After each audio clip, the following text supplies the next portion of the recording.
এখানে এই কোশ্চেনে কি বলা আছে, পৃথিবীর অভিকর্ষ বল সম্পর্কে কোন বিবৃতিটি সঠিক?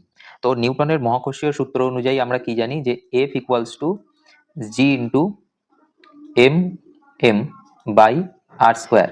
এখানে জি কি? জি হচ্ছে মহাকর্ষীয় ধ্রুবক। জি এর মান আমরা কি জানি যে 6.67 ইন্টু 10⁻⁻11। এর ইউনিট কি হয়? Newton metre square per kg square.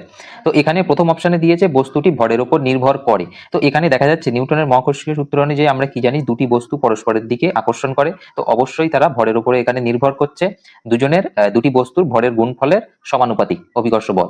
এটি পৃথিবীর কেন্দ্র থেকে দূরত্বের উপর নির্ভর করে না। তো এখানে আর হচ্ছে দুটি বস্তুর মধ্যে দূরত্ব। তো আমি যদি পৃথিবীর সাথে কোনো বস্তুর তুলনা করি, তাহলে পৃথিবীর কেন্দ্র থেকে সেই বস্তুর দূরত্বের উপর অবশ্যই এখানে নির্ভর করছে। আর এর স্কোয়ার আছে, তার মানে কি এফ 1/r²। তাহলে দূরত্ব যত বাড়বে বল তত কমবে, কারণ এটি ব্যস্তানুপাতিক সম্পর্কে আছে। বলছে এটি একটি অকেন্দ্রীয় বল। এটা কখনোই অকেন্দ্রীয় বল না, এটি একটি কেন্দ্রীয় বল, কারণ পৃথিবী তার সমস্ত বস্তুকে নিজের কেন্দ্রের দিকে টানছে।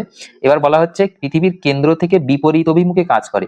এটা কখনোই বিপরীত অভিমুখে কাজ করে না। পৃথিবীর যা বস্তু আছে পৃথিবীর সবকটাকে কেন্দ্রের দিকেই টানবে, পৃথিবী কখনো বিকর্ষণ করে না। তাহলে আমাদের সঠিক উত্তর কি পাচ্ছি? Option number A,